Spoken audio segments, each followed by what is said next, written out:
spine twist supine preparation. So the reason this is a preparation exercise is because the first part of understanding the exercise can be quite difficult. It looks very similar to a dynamic back release stretch.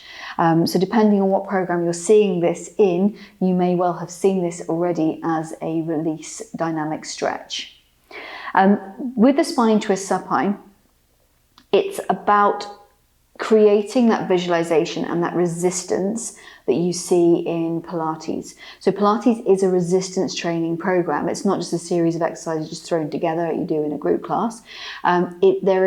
There is an element of resistance that you need to create within your own body. Gravity helps you on the mat.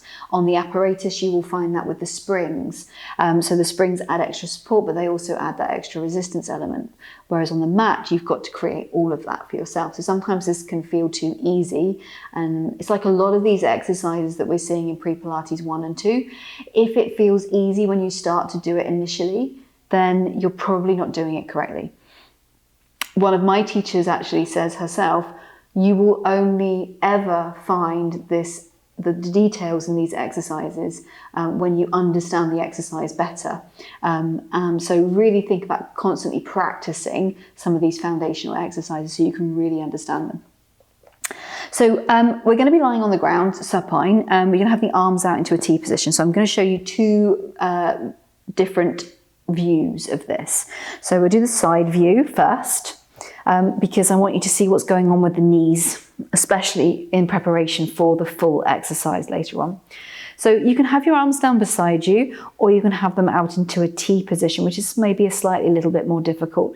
But I actually find it's easier to connect into the muscles because you're creating this connection into your serratus anterior, which fascially connects into your obliques and your abdominals. So everything's connected. So really feel like you're opening up through your collarbones. Your rib cage is heavy on the mat. Your pelvis is sitting happily in its neutral position. Your feet and your knees are together. So we're going to inhale and take the knees over to the side. So this is why it looks like a stretch. However, I want to feel like I'm wringing out a tea towel. So my ribs are going one way, my hips are lifting another, and then you can see my feet here. So I've got one foot on the floor here, and the other foot is sitting on top. So the ankles feel like they're bolted together.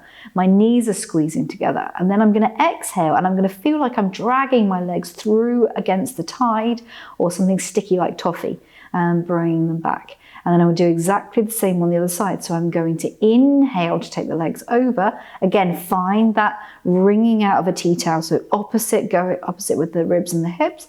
And exhale, bring those legs back through center. And again, inhale, really focusing on that rotation.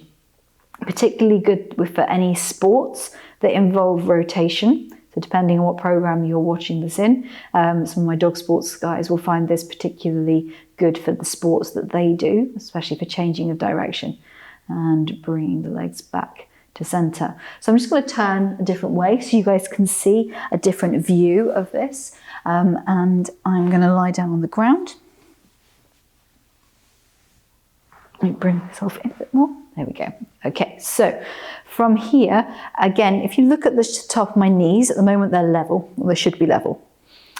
When I take my legs over, I want to make sure that my knees look like they're on a slope. So they should be on that nice sloped diagonal here. They shouldn't look like this. So if they look a bit like a step, then I know that I'm in the place, should match each other. So the top leg should always stay and try connected to the bottom leg as I bring them back round. And the same on the other side, there should be that slope because that becomes really important when you do the full exercise a little bit later on. And that's your spine twist supine preparation.